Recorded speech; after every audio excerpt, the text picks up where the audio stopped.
Glad to see everyone again, and excited to get this town hall started. We're going to start by a prayer from my neighbor, Elder Catheryne Martin. She's been a good friend over the years. Miss Martin, and bless us.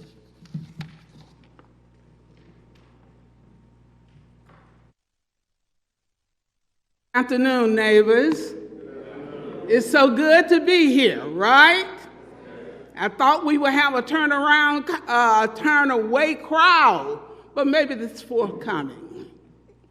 Let us pray. Heavenly Father, thank you, Father, for giving us the opportunity to gather here today as we meet, learn, and grow. For this is the day that the Lord has made, and we will rejoice and be glad in it. We began our Ward 4 Town Hall meeting dedicating this time to you, Lord. I pray for the presenters, Mr. Roderick Gay, our Ward 4 Councilman, all of the department heads, Appointee, our mayor, attendees, families, and volunteers, and our food service providers who made this meeting possible.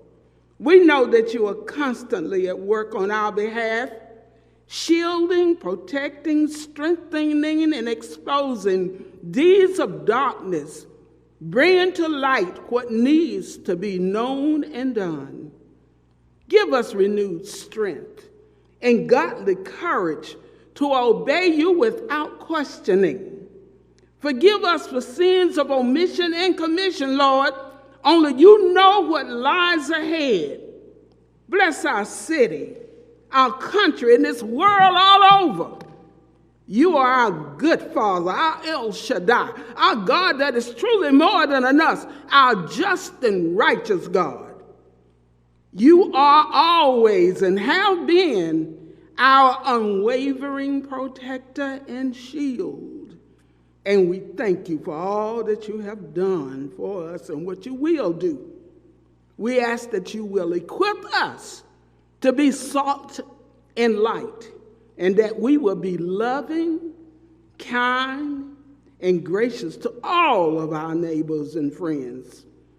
Thank you, Father, for the guardian angels assigned to this place, our city, our nation, who war for us in the heavenlies. We love you, Lord. We need you, Lord, as we stand together in your great and powerful name. And all who would agree, say amen.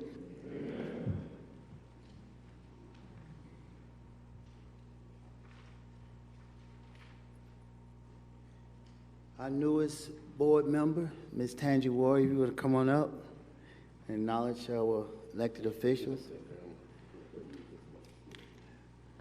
Ms. Martin, we have Facebook, YouTube, a lot of people virtual now, and they can rewatch it. So we're thankful for the people that are watching and rewatching and those that are here tonight. Come on. Good evening. Thank you, Councilman Gay, for this opportunity to serve. My name is Tangie, and I reside at 4673 Winthrop Drive. And I'm your neighbor, I'm your friend, and I'm your real estate advisor. So I thank you for this opportunity to be with you and to serve for you for the City of CollegePark Planning Commission. Thank you.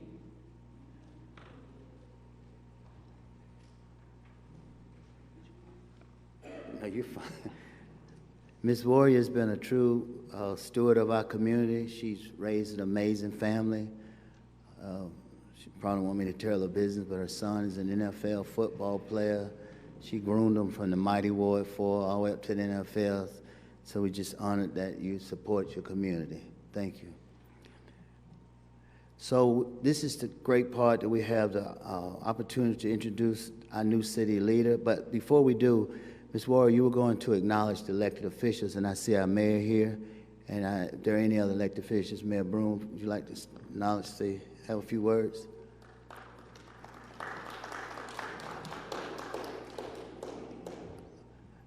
And I don't see any other elected officials, but thank you all for being here.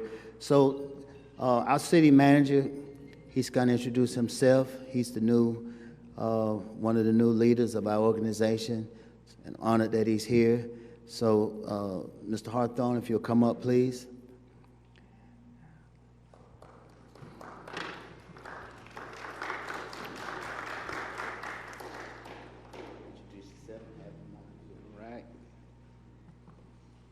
Well, good evening, neighbors.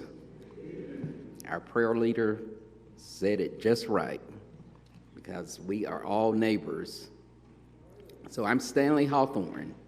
For those of you who haven't had a chance to meet me yet, or I haven't had a chance to meet you, and I've been in the city of College Park since April 3rd, and I am having the time of my life. I'm having a great time enjoying College Park, albeit we have a lot of work to do. And we've got a team that's going to get it done. Now, Councilman Gay didn't tell me how long that I've got, so I'm going to try and be brief. But as I was preparing, I put together some information that I'm going to talk about, and what you might consider to be props. But let me first tell you, you know you're a city manager that's new in town when you continue to get lost. And I even got lost this evening because I thought we were over in every community get-together that I've come to that have mainly been in this building.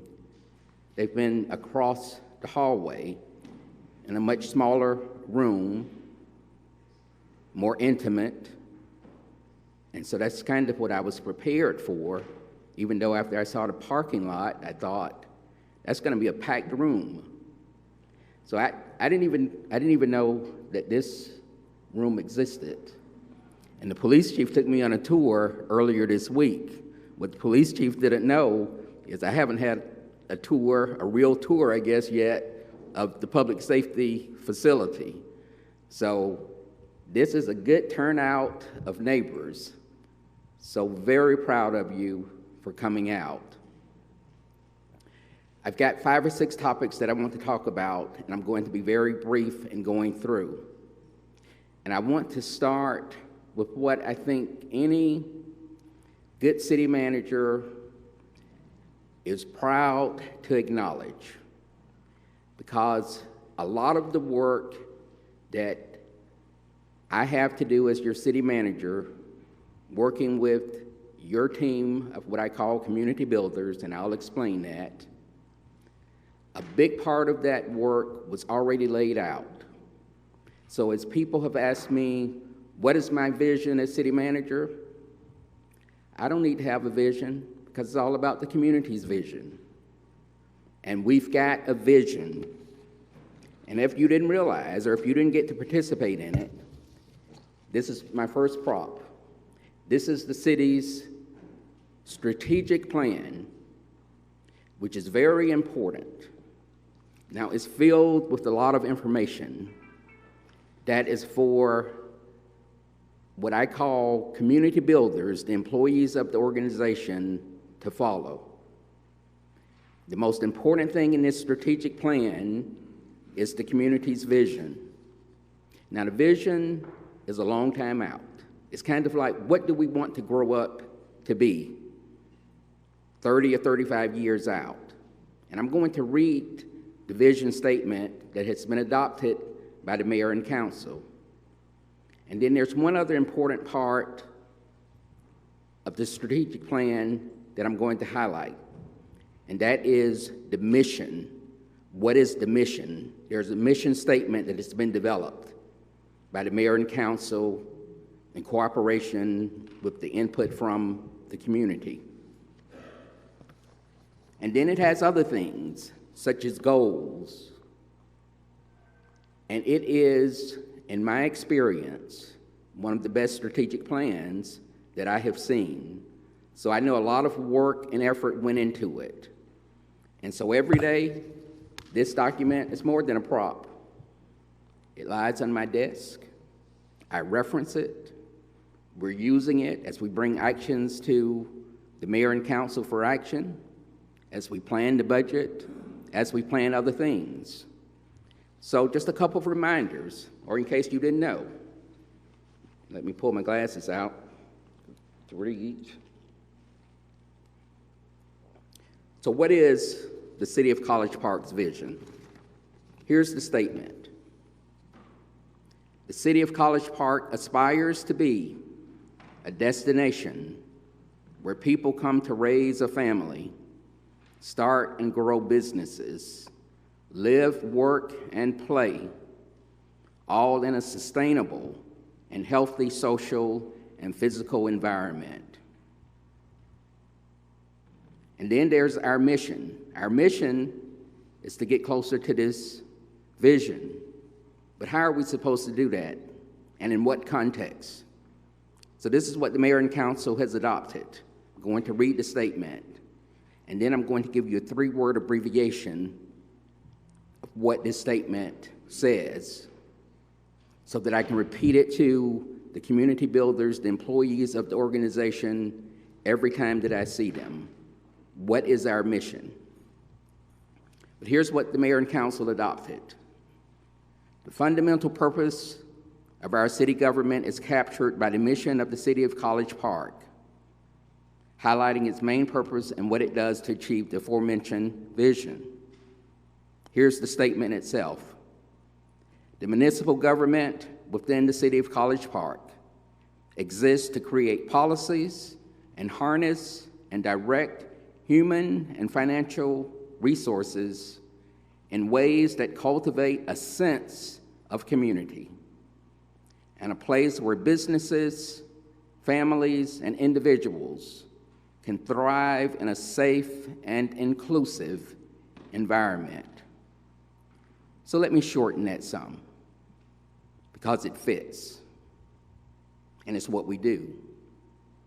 Our mission as the City of College Park organization, we build community. That's our task. We've got close to 500 employees, community builders as I call them, and that's the reason why I call them community builders, because that's our job. From the taxes that you pay, it gives us our livelihood. We are public servants, and I don't care what an employee's job is. You can be a police officer, you can be a city manager, you can be a sanitation worker, any job that you want to name, firefighter, and we've got a lot of different job titles. But what we all have in common is to build community. And not just community, to build quality community, to build better community, to build great community, because that's what our neighbors expect. It's what the vision statement says. So that's my first topic. My second topic is to talk about a subgroup of the community builders, and that's the community building leadership team. And I'll tell you, I introduced this concept to the mayor and council even as I was being interviewed. We have to remember, so we use in our terminology what it is that we're all about. So now we're community builders, but what I remind our employees of every day, and I say it to myself, we're public servants. We have chosen a profession of serving the public. I don't like arrogance. I don't like attitudes. I don't like taking for granted anyone that we encounter. And you all know you see that in dealing with government bureaucrats, going to state offices, local offices. Sometimes people act like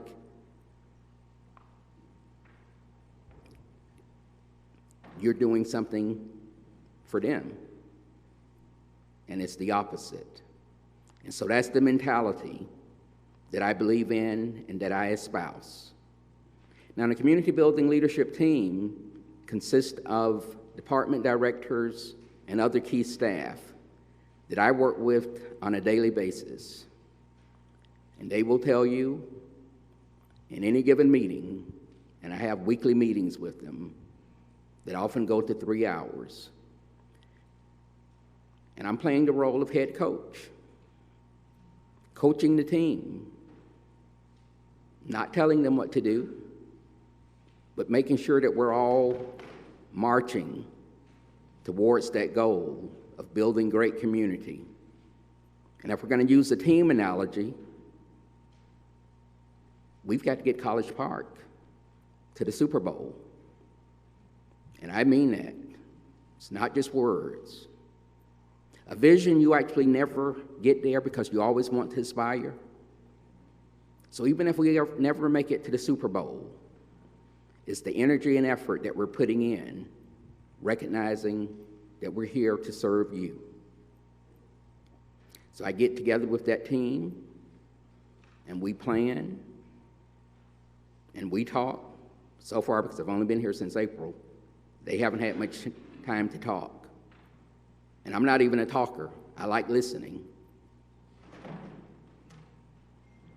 But when I get into that setting, it's like something takes over.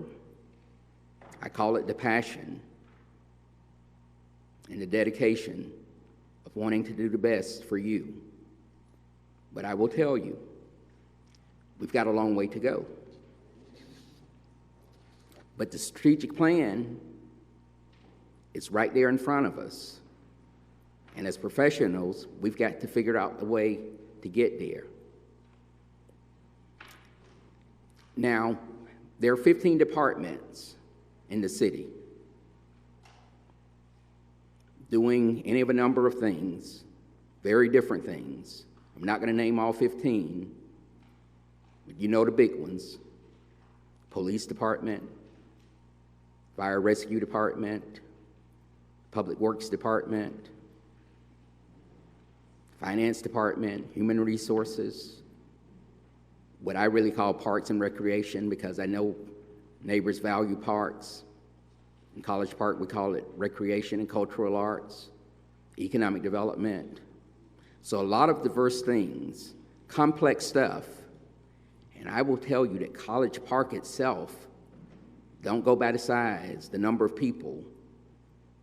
We are one of the most complex organizations of local government that I've ever encountered. And I've worked in some complicated places. I just came from Connecticut, where cities and towns there not only do city stuff, but they do county stuff because there are no counties. So I had the school board. All schools of the city fell under the town manager, my title. Before Connecticut, I was assistant city manager of Fort Lauderdale, Florida. And I've been in Michigan and Virginia.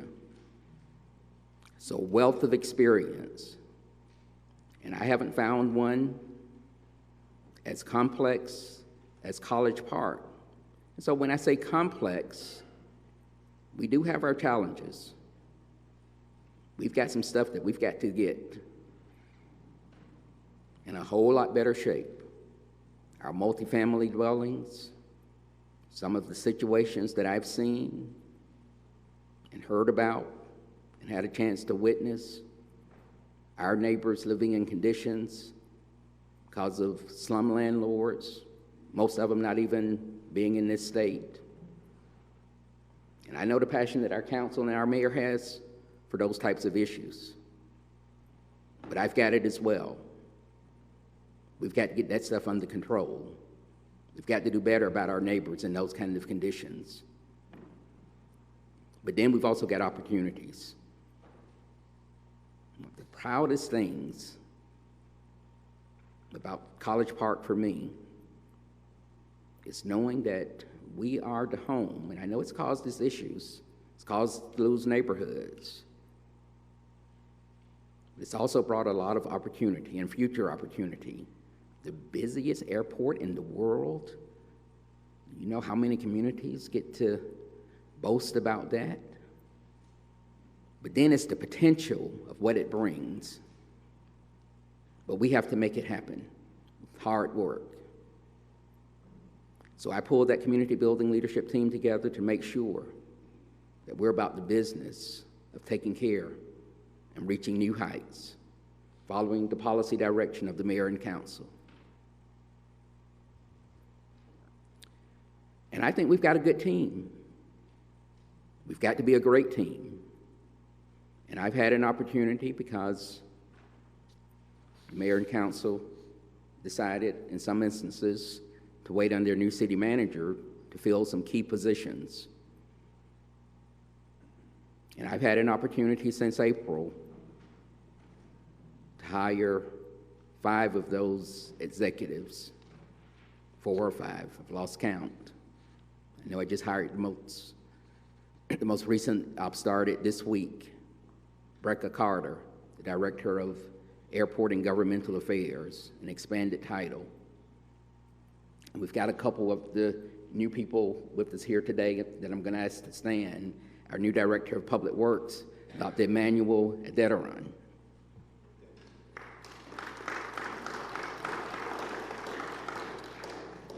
And our new Chief Building Official and Director of Inspections, Marcus Robinson. And we've got a new city engineer. And combined with the other talent, and of course, you know, I have to do the tough job of assessing how people are doing in their jobs, particularly in these key positions.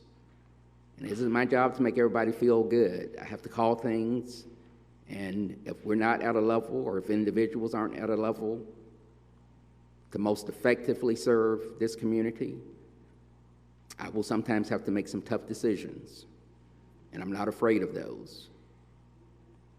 But ultimately, the city manager and the community building leadership team are accountable for making it happen. And that's my second topic. The third topic, it's all about the community. When you say public servants, it is all about the community. And everything that I do and everything that I teach and coach is putting the community first. So I want to talk about a few things that we've introduced in these few short months. Now, you know, every 2 weeks, the mayor and council get together and they make important decisions, usually things that have been recommended by the expert staff, the way that it's supposed to be.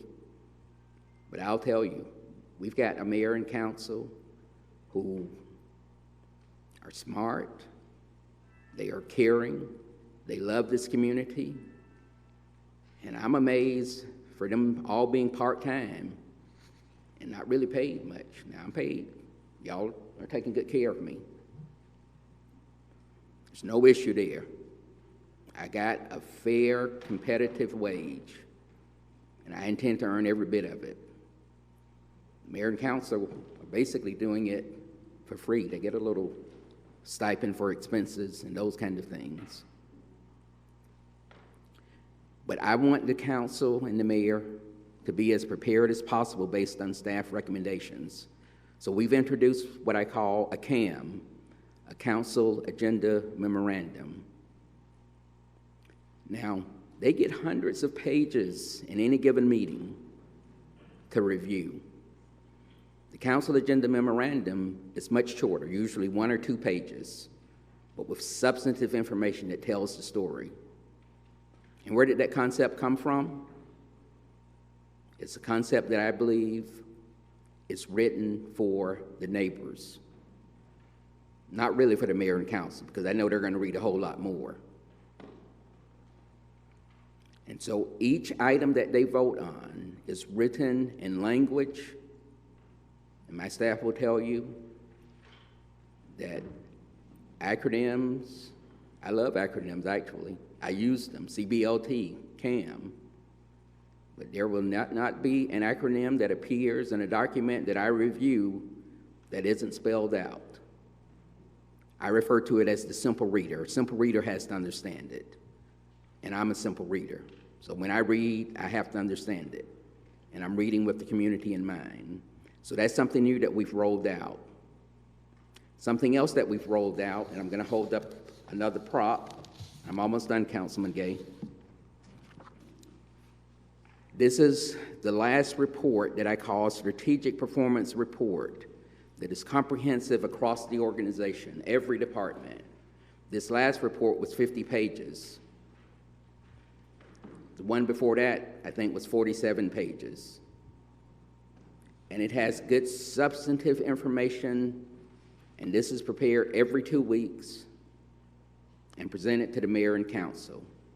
Now, I know it's too much for the average neighbor to read, but a new version is coming out that is going to be much more easy for you to get a feel of what is it that we're doing. And I don't mean just highlighting positive stuff, but what are the issues that each department is facing? What are the challenges? What are the opportunities? But also educating. I will tell you that the staff was busy today cranking out the next report. And then I'm going to pull it all together. I'm going to come in on Saturday, as I typically do, and get it ready for the mayor and council. And yes, council and mayor, it's going to be close to 50 pages again. Good information. So very proud of the community building leadership team. Now I've got another prop. One of the things that the council and the mayor have allowed me to do, I started April 3rd. On April 4th, they were reviewing the budget for the fiscal year that started July 1. So this isn't my budget, but I give credit to the hard work of the staff that prepared it. My budget is going to be very different. And it's going to be based on the philosophy that I've been talking about, tied to the strategic plan, understandable for the community, and will probably be as transparent of what is actually going on, what our finances, that you would have never expected. But it's coming. My time is coming. So the council has given me an additional 3 months, given that they had to adopt the budget back in June for the fiscal year that started July 1. And the council and the mayor had a good number of issues that they wanted to deliberate further. And quite frankly, we didn't have time to do it. So by the end of the first quarter, which is September 30th, I'm actually going to be introducing a new process. I call them budget modifications, where we're going to have good sessions for the community and the mayor and council to look at what they call their wish lists. And then there are going to be some other important needs. Now, I've talked about the challenges in building greater community. And yes, sometimes it does cost. But we also have to look at how effectively, how efficiently are we operating. So all of that is part of my job and will be incorporated into this process. Where I've started is with the organizational structure of the organization. City manager, by charter, first responsibility that's listed is to ensure that the laws and ordinances of the city are properly executed. And so one of the requirements of the charter is for the mayor and council to create departments. Now, I've looked, and I haven't seen where that particular requirement has been explicitly spelled out. And we've got departments in practice, And some would even say they're identified in the budget. For me, I think it needs to be closer to the letter of the law. And so I'm going to be bringing forth by the end of the first quarter a formal creation or at least approval of departments. And I've already given the mayor and council a preview of that, and the departments are working on it now. Once again, I'm about the community understanding. So the prop that I want to show you, and you're not going to be able to see either one of these two pages, but look at them as a before and after. So this is the city's current organizational chart. It's like really tiny, in black and white. You can't see it.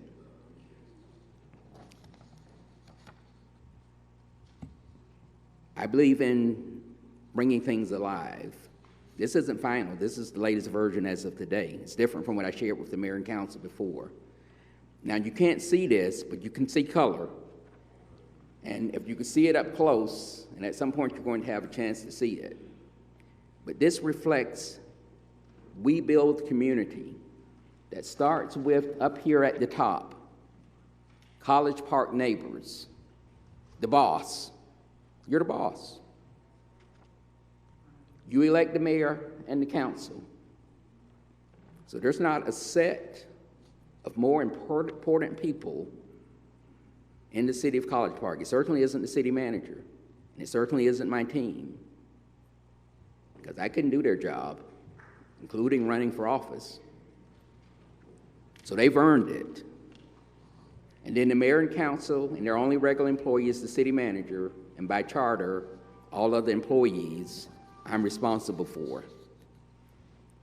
So expect to see this laid out, and I believe when it's all said and done, and blessed by the mayor and council, hopefully, that it's going to represent what the charter says, efficient administration of the government of the city of CollegePark.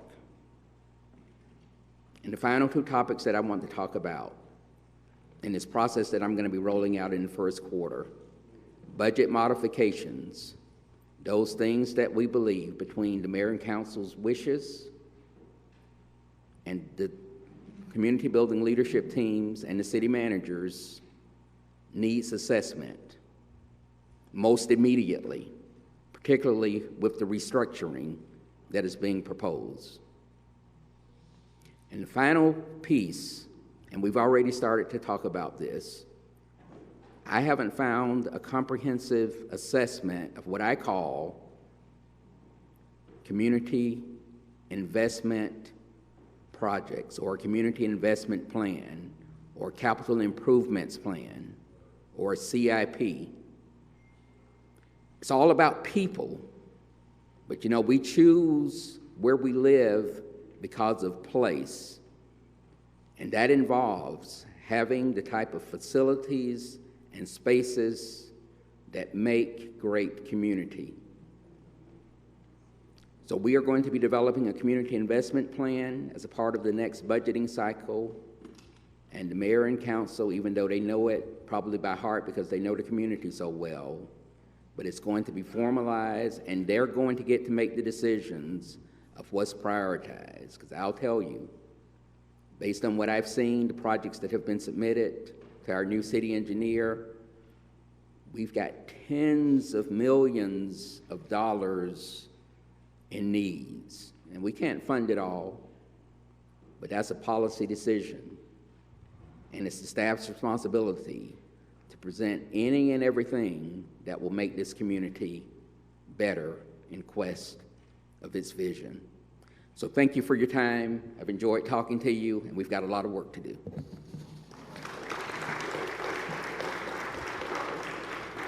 All right. Before we get started, can we get everybody to stop and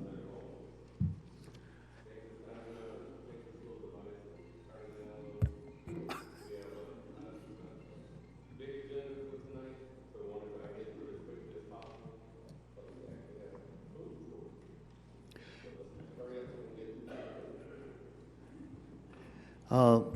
Our city manager did spend a lot of time, but what he said is very important to what we need to know.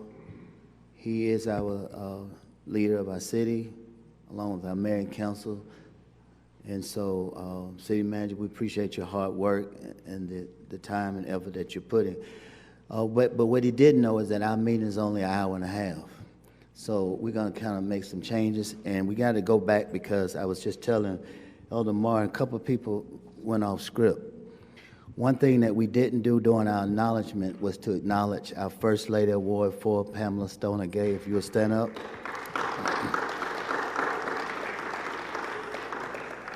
And we have our Councilman McCorn has come in, and we also have time for one comment. But we also have a special guest that is here because our theme for this meeting was, even though a lot of our younger residents isn't here, our theme is getting our kids back to school. We just graduated our last of our 3 children, so thank God that's over. So we did invite 2 of our school educators whose schools does impact our city. We have both leaders here, and they will get a chance to present. So we're going to move right along through the agenda. We had one public comment, and then we're going to hear from Councilman Corn, and then we're going to bring up our special guest, and we're going to just move right through the agenda. Who signed up? Did you sign up, brother? Stanley Muhammad, did you sign up for public comment earlier? You want to come up? And we're going to keep this to 1 or 2 minutes.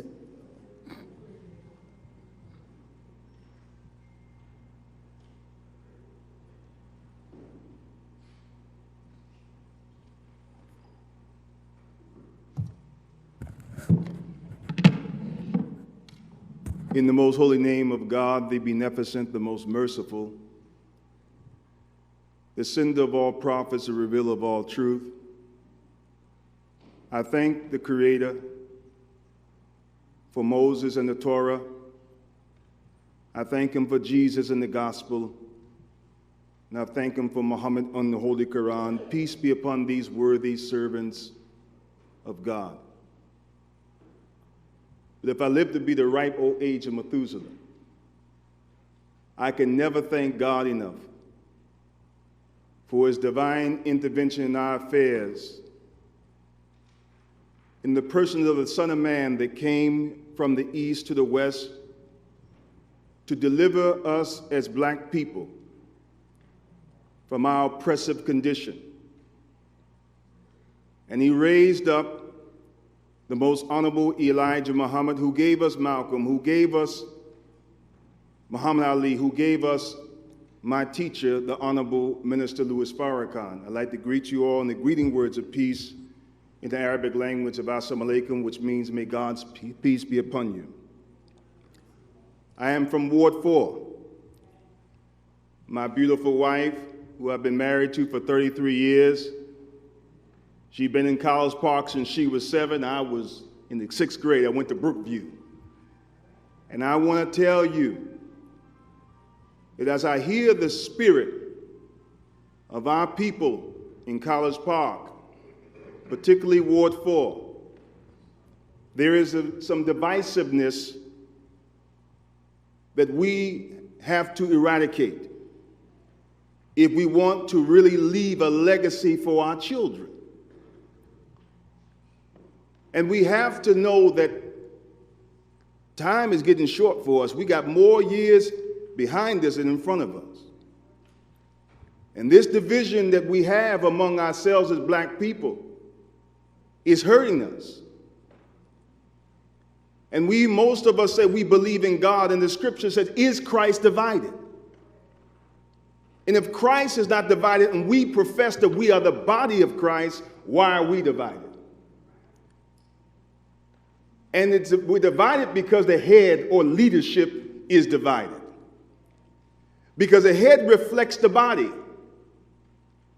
And if we love each other like we profess we love Christ, because how can you say you love God whom you never seen and hate your brother and sister who you see every day? And if you are in the image and likeness of God, when you look at your brother and sister, you should be seeing God. But if you see someone other than God, I think we have spiritual cataract. And we need a spiritual surgery. And I'm saying this is not a sermon, but one thing we can't do, we can't kick God out of politics. We can't kick God out of these institutions, because once we do that, in comes Satan. And Satan is the author of division, but God is the author of peace. In conclusion, you know how you can prove that you are really, and I'm really, from God? We can forgive not our former slave master. That's easy for us. We can forgive our former slave master. But 85% of this community is black. But can you forgive your brother? Roderick Gay, our councilman, has a hard job. He's not perfect. And to expect perfection from him, you must first expect it from yourself. Because if you're in that seat, they're going to judge you the same way they judge him. Am I right or wrong now? Give the man a chance. Thank him for trying. Him and I had disagreements.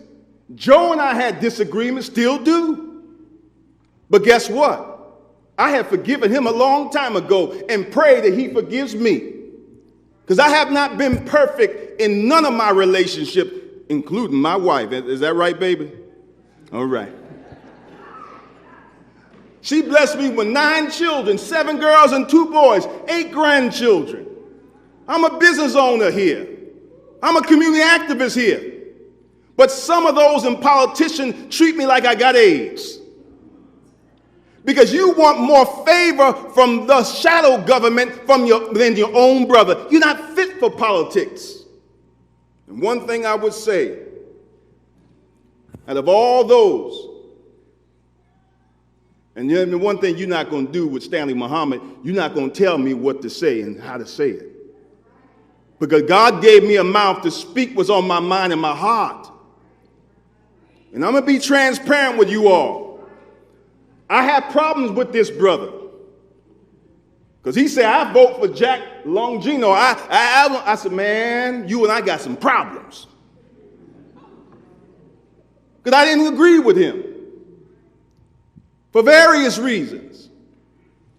But he has matured and I have matured. We're neighbors now in Ward 4. We've always been neighbors.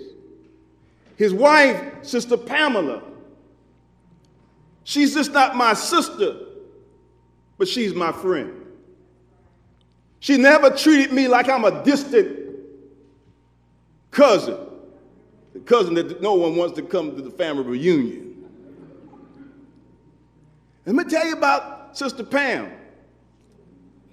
If she can put up with him, she can put up with anybody. Let the church say amen. I ain't going to talk about Joe, though, but, you know, I love this brother. And I love our mayor. I love our people in our community. It hurts me to see us not learn to forgive each other. And I close with this. The Lord's Prayer. Forgive us as we forgive those who trespass against us. See, if we want God's forgiveness, we got to earn it by forgiving someone who offended us, because we offend God every day. So that's our task today. Let's forgive somebody. Let's forgive. Let's start with leadership. Let's forgive Roderick Gay. Give him a new beginning. Him and I had a phone call this morning. We had some forgiveness, and we got a new beginning. And that's the reason why me and my wife been together for 33 years, is that word called forgiveness. She had forgiven me, and I have forgiven her, and we got some more forgiveness to do in the future. He's going to make some mistakes. But one thing I love about him and Sister Pam, he's never alone. He's always with his wife, always with his children. Come on now. A man that not take his wife nowhere, he's a little questionable. And you're not showing family in this community. And not strong families make a strong community. If you don't have a strong family structure, you don't have a community. Everything starts with family. It don't start with government. God made Adam and Eve. It started with family. But if you talking about you want to be in the public's eye and I never see you with your spouse, what image are you giving? But one thing I say about this brother, and I say it loud on the mountaintop, and this sister, they're about family. And until you show that you're about family, that's how we know you're about God. Because a man and woman that will give up on marriage, they will give up on God. Thank you, Sister Pam. Thank you, Brother Roger, for being who you are. Let's learn to forgive each other as I greet you in peace. Assalamu alaikum.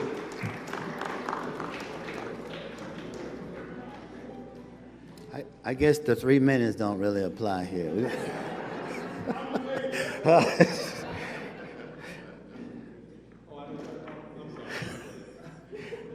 We even had a conversation about this, and he was to come up with a jingle, like an award show, right?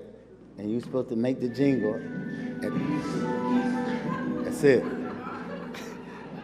Councilman Cohen. Come on up, Doc. You next. Come on up. So I guess that music means that's when it's the wrap-up music. All right. All right. Thank y'all so much. Good night. All right. I'm not going to be long. How's everybody doing? It's good to see so many wonderful faces. It's been a pretty nice summer, very hot summer. Hope everybody and everybody's family is well. I was glad to see our new city manager speak to you all. It's very important that we have a city manager in place because things have been a bit, I wouldn't say completely out of control, but there's been some issues, and Stanley Hawthorne, he is our head coach. And before he came, there were a lot of employees that kind of felt like, you know, without a head coach, you could kind of run all over the field, so to speak. But that's not the case. We have staff, but we have to have a direction for staff, and that requires a director. And he has done an excellent job hitting the ground running with staff. So we want to thank him for the monumental task that he has in front of him, but he's doing a great job.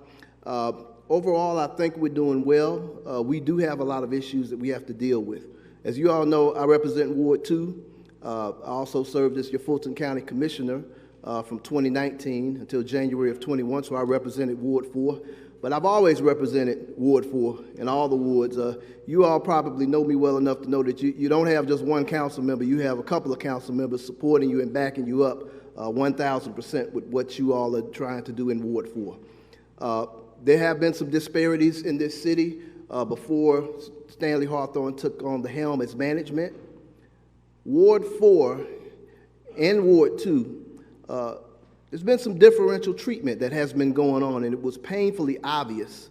But fortunately, that was then, and this is now. And what we're looking for is equity amongst the wards. I can think of one particular ward that is a different story, and things look a little better, and things are taken care of a bit better.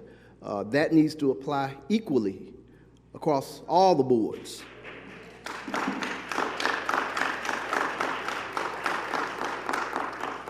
And part of my job is to make it my business, and I have since I've come back from the Fulton County Commission, to make sure that things go equally and as advertised. And with our city manager in place, that equity will be felt in all of our wards. So glad to be here, glad to continue to serve. As you all know, again, if you need any of us, we're within a phone call's reach. It doesn't matter who we're dealing with. Roderick has done a great job in Ward 4. He's had some issues and some challenges that he has had to deal with that I think were unfair, that other council members did not have to deal with. So let's just be real. But that ends this month. That ends today because we are starting, we have a full complement of department staff on board that understands that all wards are to be treated equally, not favorite wards. And I'm going to make it my business to make sure that that goes as advertised, and so is our city manager. So thank y'all so very much. Glad to be here. All right.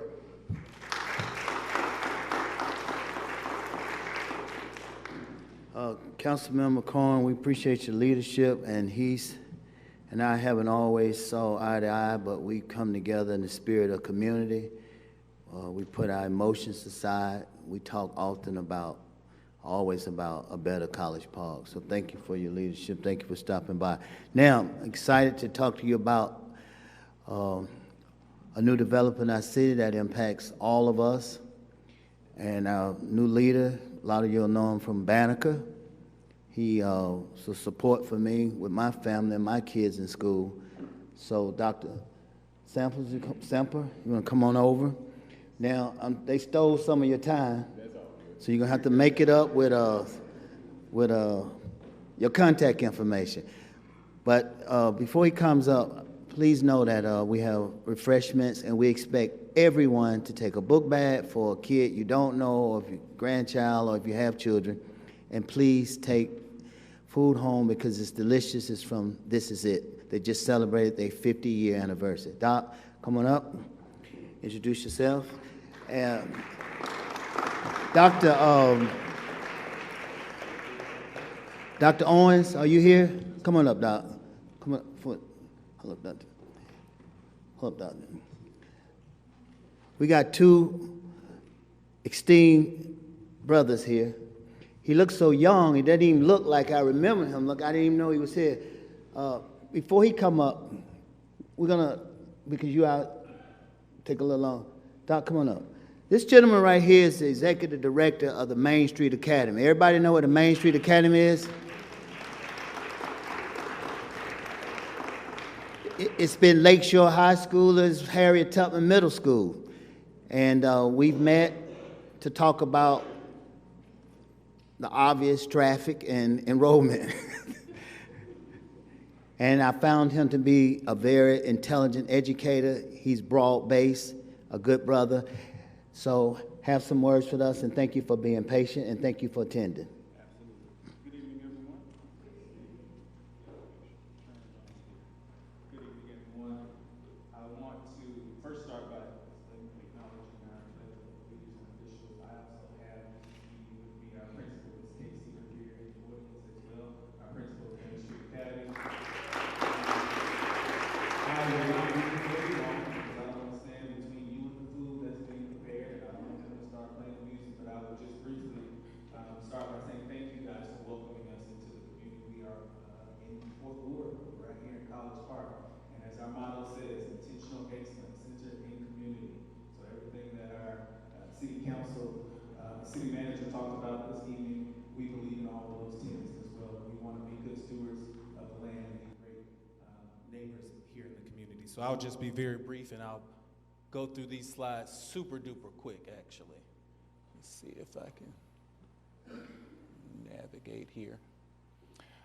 This is a snapshot picture of our students. This is why we do what we do every single day at the Main Street Academy. We serve students that are in grades kindergarten through through eighth grades, and we want to make sure that they are well prepared for community extended partnerships, and career and college readiness. This is a photograph of our staff. We have about 130 staff members at the Main Street Academy. We still have a few more that are not pictured here, but this is also the staff that stands behind me and behind Principal Revere and do all of the hard work behind these students on a day-to-day basis. Again, like I said, we have 845 students in kindergarten through eighth grades. We are 65% free and reduced lunch, and then we are also a Title I school as well.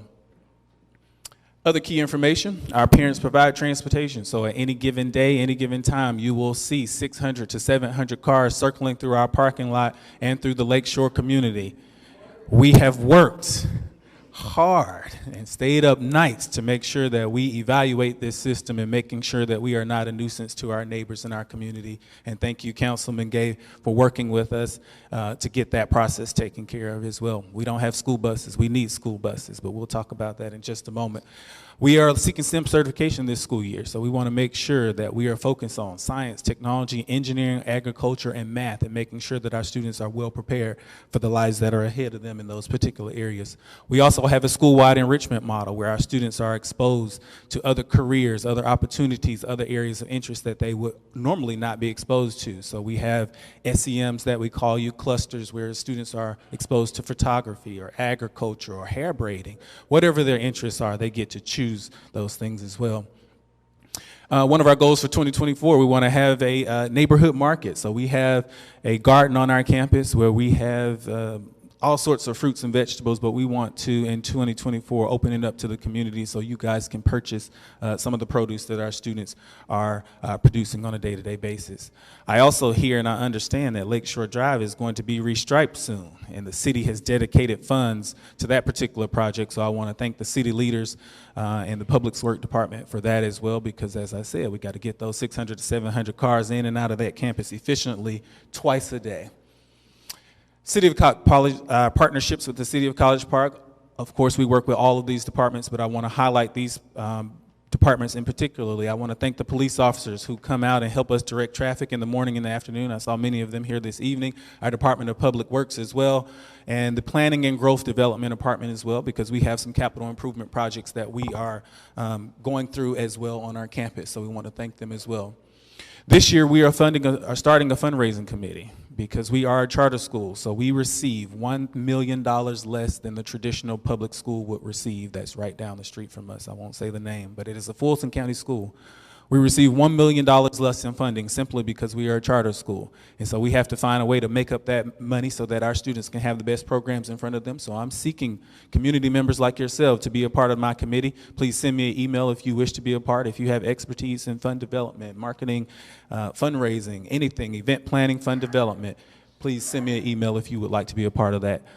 And then we have our annual innovation fund. Our annual innovation fund has been used to fund capital improvement projects that we are unable to afford in our regular school budget. And so we have our parents and our community to help and assist us in funding those additional projects that we need funds for. So I will extend that offer to you as well. I won't pass the collection plate tonight, but if you want to scan the QR code and give to our annual innovation fund, you can also go to our school's website, tmsa.org, and give there as well. And finally, making sure, if you want to contact us at the school, you want to be a part of our community partnerships. If you have expertise in areas, you want to come in and volunteer your time to our students to expose them to your work, your life, we welcome those opportunities as well. Any elected official, any city officials that would like to come into our school, any department leaders as well, we welcome you all. Please just contact us. Follow all of our social media handles as well. Thank you, Mr. Gay.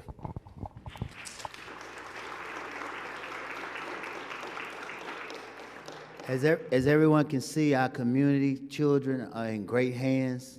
We're just so fortunate to have these talented men and women, and we also want to recognize the educators that have given decades of service who live in our ward. I see a lot of our former teachers here and current teachers, so we appreciate your years of service and what you did to educate our children. Now, with further ado, Dr. Jason Stamper of our new, exciting program. The floor is yours. Thank you, sir. And I noticed that you said he was a gentleman. I agree with you. So, good evening, everyone. Just here, I want to make sure I'm not walking in front of the screen. Here we're talking about the Promise Career Institute. I know you've been wondering, or may not have been wondering, what's all this construction going on, trees coming down. And the CollegePark area on Main Street. It used to be called Middle College, but the name was a placeholder. Here, that name was a placeholder, and we have a committee of 10 high school students as well as some community members from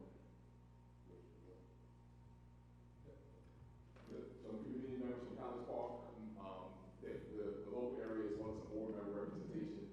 And again, with the Promise Career Institute. With no further ado, I want to kind of dive in and let you know what we're doing here.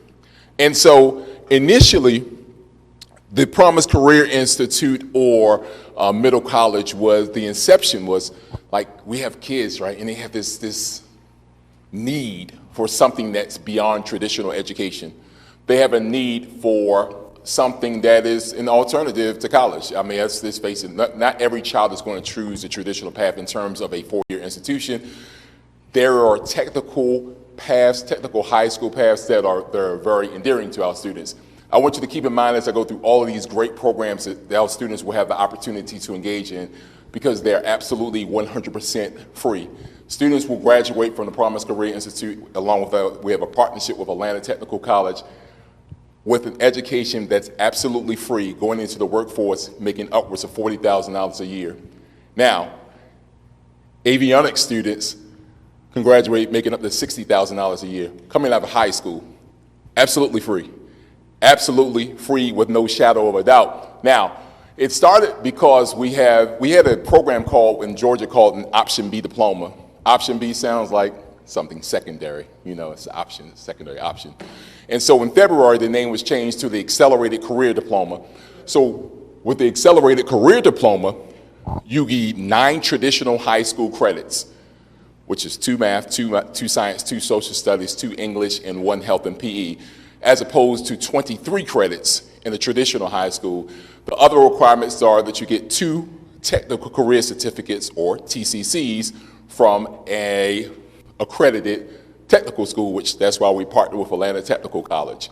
Now, on our campus in CollegePark, we will have welding, video media production, early childhood care and education, logistics and supply chain management. I don't know why I'm forgetting the other ones. If students want to be engaged in avionics, we don't have an airplane hangar like Atlanta Technical College, so we bus them to Atlanta Technical College for avionics, diesel, and automotive technology. And so, also on our campus, we have networking and cybersecurity as well. So in these programs, they're part of our suite. And these are the things that we promise our students coming into the Promise Career Institute. Not only can they engage in these programs, and again, absolutely free of charge, but they will graduate career ready. The Atlanta Technical College, I was talking to a good friend of mine earlier today, they have a 99.5% job placement rate when students graduate. Now, y'all can clap for that. At 99.5%, making upwards of $40,000 a year is a game changer. That's what excites me most about this program. What excites me is you're talking about generational changes with our students. The whole concept that I endear about the Promise Career Institute is life. It pertains to your life.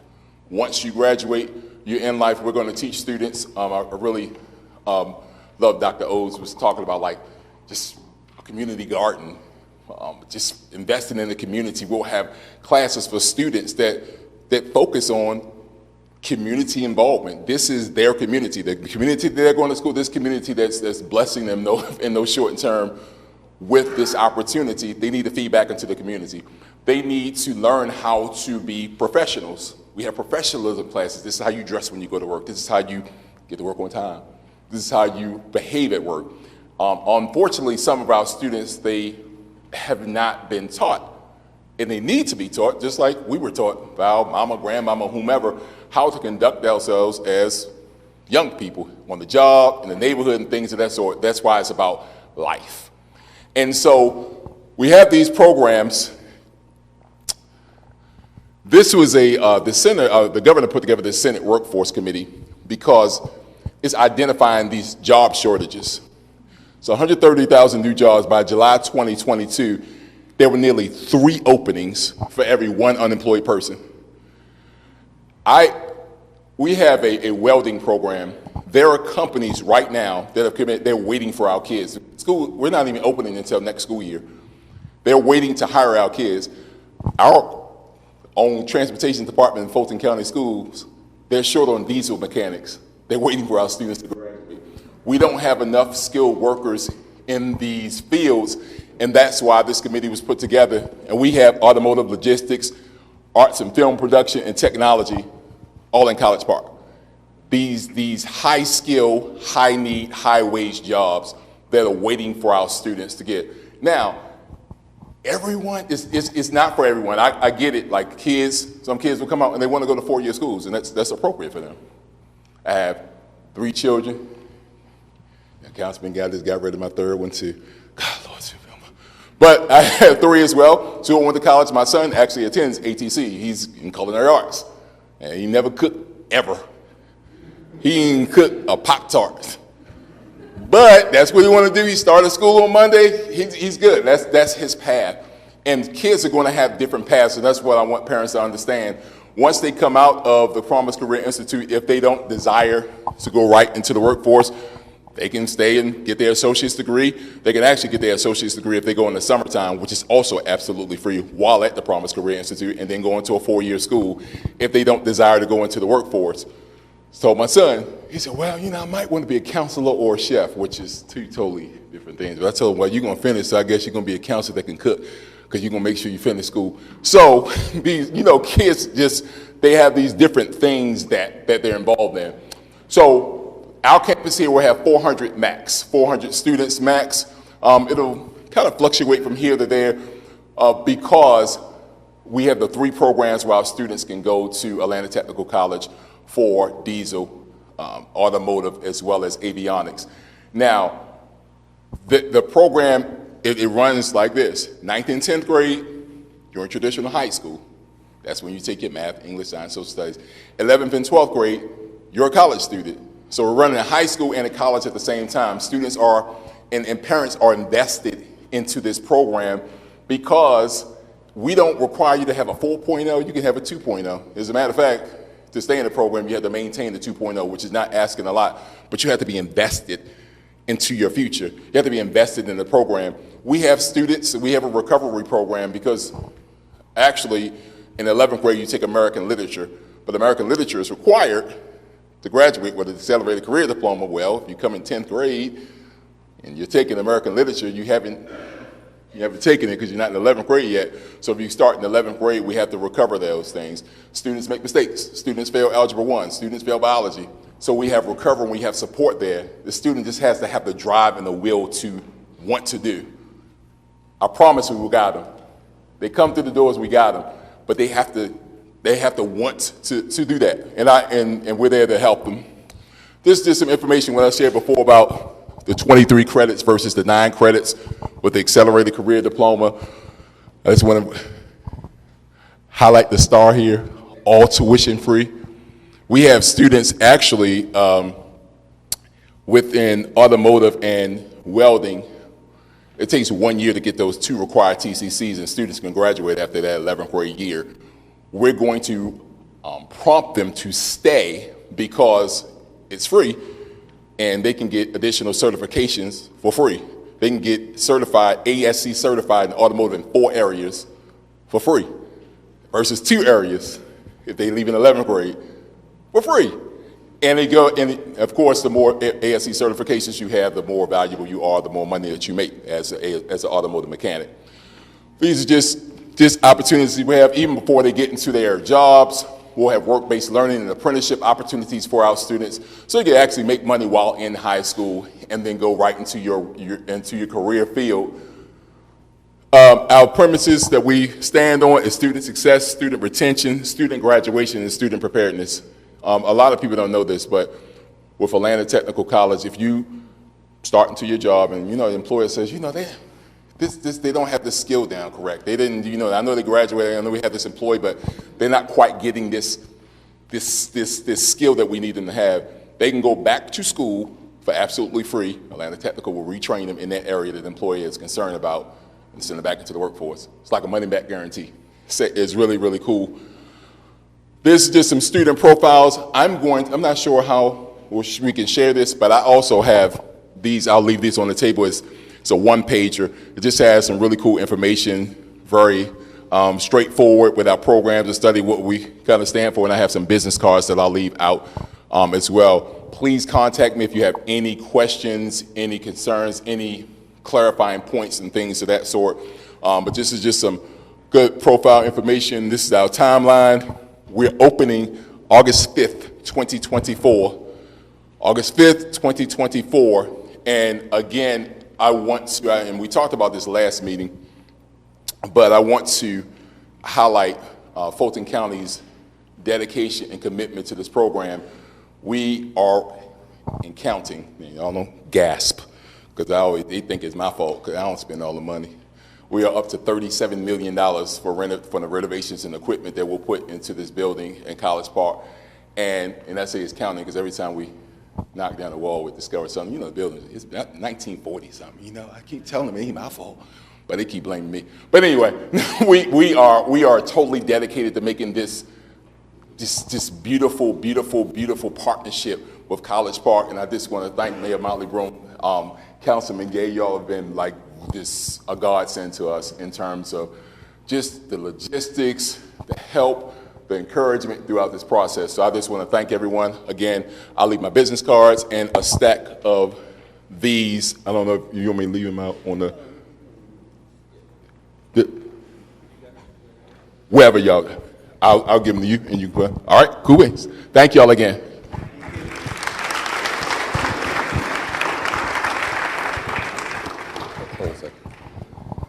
Hey y'all, get ready for the Ward 4 Festival. It's going to be October 14th.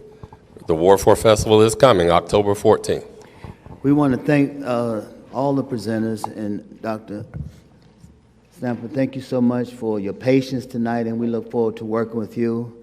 So we're going to be out of here in about 15 minutes or less. So we're going to change up a little bit so we can stay with our traditions of getting out of here by 8:30. Pam and I went to church last Sunday, and it's on Main Street, and I told her to pack a lunch, and literally we were there 4.5 hours. But believe it or not, it was one of the best 4.5 hours I ever had. I mean, I literally felt God, the presence. It was a blessing. So it was a good 4 hours. Anyways, we have citizens who serve as volunteers. They don't get paid, and they represent our city and our ward in different capacities. I'm just going to introduce them to you real quick. They're going to stand up, and I'm going to tell you briefly what they do, and they're here to continue to support our community. It's Tangie Warrior, who started us off at first. She's over our planning and zoning, okay? Tangie is Winthrop Drive. Now, what's important is right now, if you go down Janice Drive, you'll see a rezoning application. That's a multifamily complex, or something similar that's coming before us. Tangie, what date is it? September 28th. We're going to ask all of our residents to go to our planning and zoning hearing, which is, when the hearing is?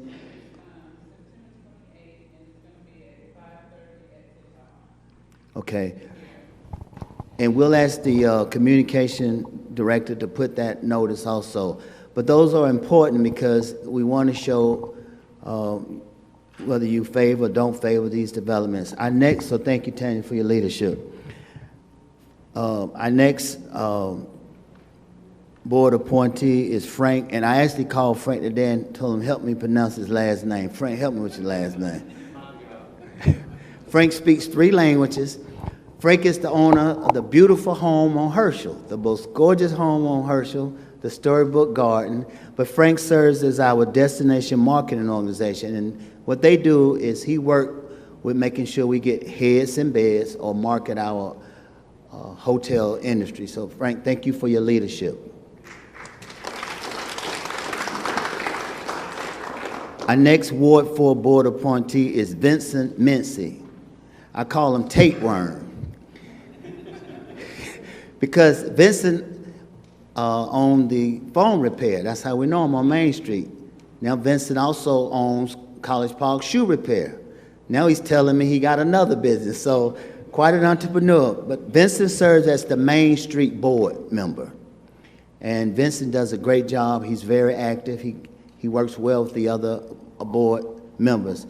So thank you, Vincent, for your leadership. Our next board appointee is Celisa Jefferson. Ms. Jefferson, if you stand up. Ms. Jefferson is a force to be reckoned with. As Brother Stanley said, we didn't always get along. We didn't even know each other. We actually didn't even understand each other. But what I found out is it's important to know people. We wind up knowing that we went to the same college. We both went to Tuskegee. She got on me for pruning the trees on Skyline where she lived. So thank you for your leadership. She's with the planning and zoning, and that is one of our most important boards. BIDA. Business Industrial Development Authority, BIDA, and she's also serves as the chair. Go have the first.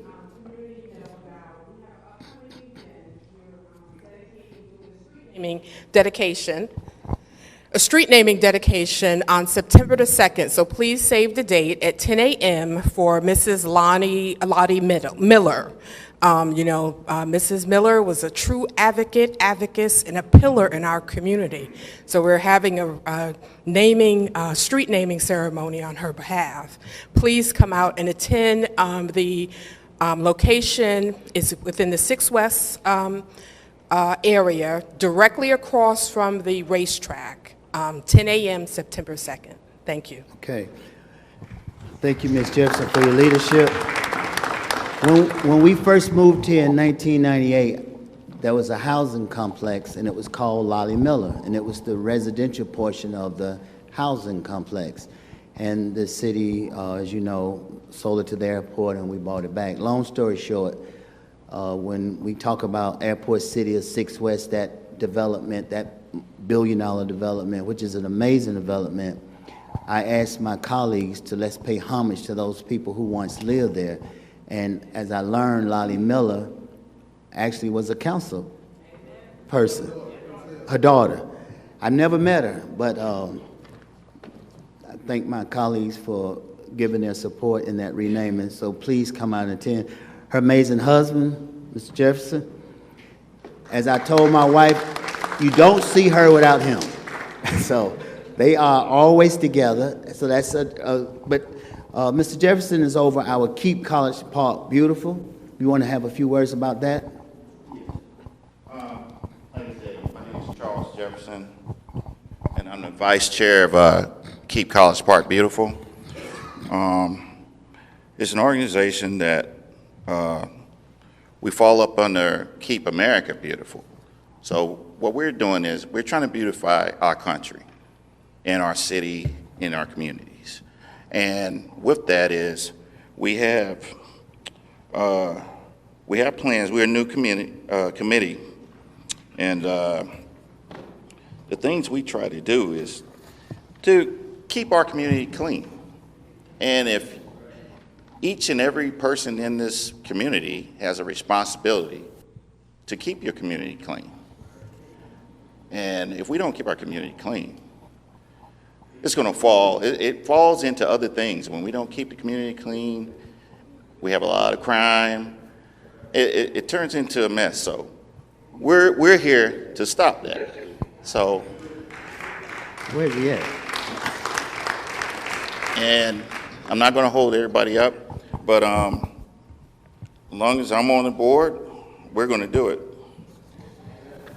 And I just ask, I'm in the park a lot, so if you see me in the park handing out flyers or just letting you know about things, just come up to me. I'm approachable.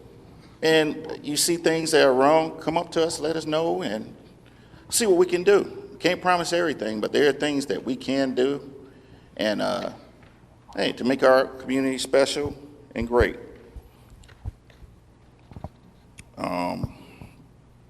Okay, just give me a second here. Technology is something else. Okay, on the September 16th, we have cleanup and bike ride on National Cleanup Trails. And this is always on the 3rd Saturday of September. Also, we're having Trunk and Treat, which is Halloween, we will be involved in 2 events. Dates to be confirmed. We don't have the dates at the moment. Also, Tinseltown Christmas tree decorating. Decorations will be the weekend before Thanksgiving with the lighting of the trees, coordinating with the city tree lighting activities. So if you want to be involved, come on out and join us in decorating the trees, you know. And we'll also be working with Public Works and the economic development of the new landscaping at the front of the City Hall out here. We're planning on doing a lot of improvements. So if you want to come out and help us, hey, come on out. And that's all I have. Thank you. Okay. 5 minutes.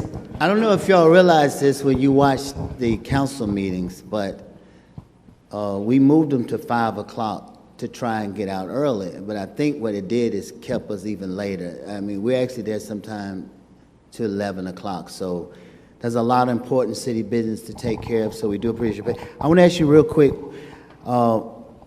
is there anyone here who wants to fill out an application or know about the utility credit senior tax exemption? Is there anybody here who wants to apply for the utility credit based on the senior tax exemption?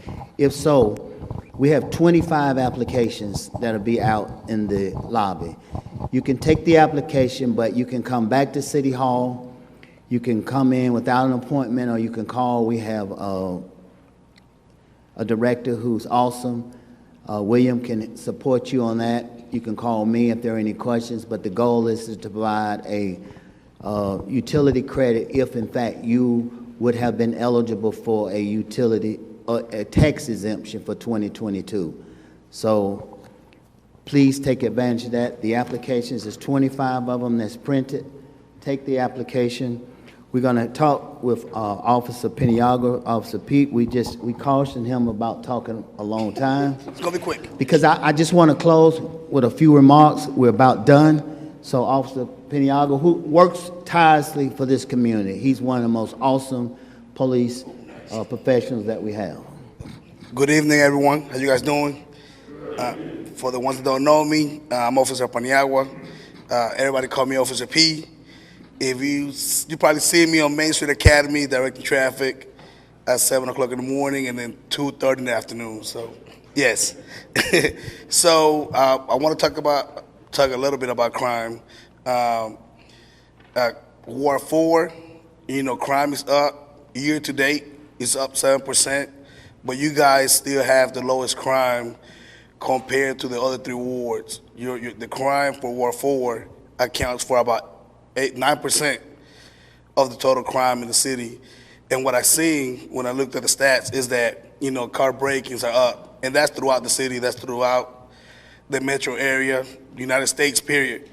So car break-ins is really what's hurting us right now, crime-wise. So I just, ask you guys that if you lock your cars, make sure you lock your cars, don't leave anything of value inside the car, and to prevent this stuff, what I say to everybody is leave your car like you just got it from the dealership, nothing in it, not no book bag, not no back, bags, purses, or anything like that. Make sure you don't leave nothing of value inside the car.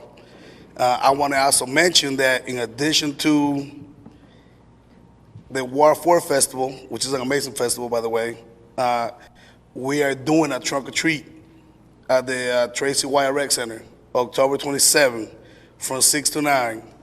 Now, the trunk or treat is the biggest one I'm gonna say the biggest one in Georgia. You can quote me on that. We're gonna have the trunk or treat, a haunted house, and a hayride. It's gonna be real big. It was big last year, so if you missed it last year, you don't want to miss it this year. But that's what I got. Thank you, sir. As you see, we got city got a lot. Listen, we're about done. I will ask. I'm going to have a few closing remarks, but before we do, real quick, I want to reintroduce our 2 directors. Why this is important is because we invited these 2 directors. public works director, and our building director. 50% of every call that we get, at least I get, falls under their leadership. Permits, code enforcement, stray cats, zoning. It's just a comprehensive plethora of things that fall under leadership. The city is very, very, very fortunate to have both. Our doctor has a PhD, Marcus has his master's. They're broad-based. They've been all around the country. And for them to land in CollegePark, contrary to what you may think, we are very fortunate to have them. So thank you for your leadership. And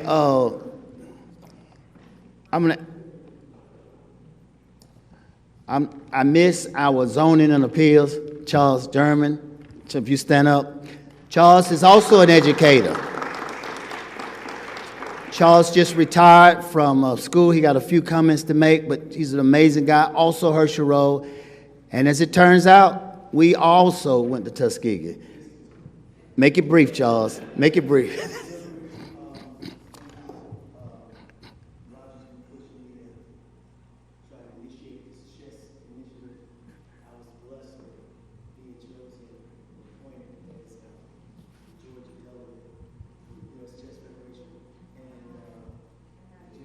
You can't.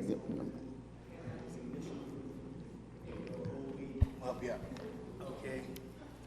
And so, with that being said, I work closely with the president, Dr. Fong. He's my brother from another mother, and he's the actual president, former secretary of U.S. Chess Federation.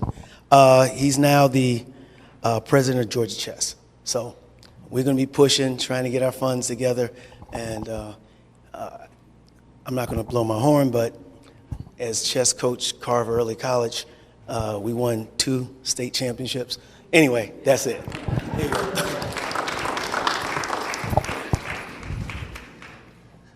We're excited that Charles can bring chess to our community. It's an awesome thing for our children to learn. I'm going to ask our board members, if you'll leave now and go out in the atrium, our board members, along with our First Lady, Pamela Gay, to assist with the book bag. We're going to close here. We all going out. Ms. Pamela, you can go on out with the board members, please. They're going to give out the book bags. I see a couple of kids here.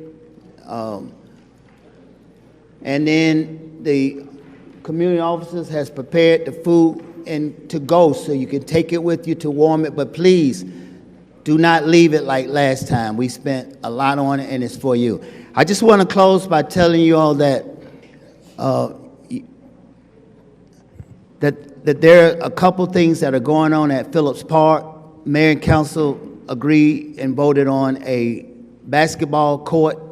It's the same size as the one behind where's the other one that running? The Hawks court.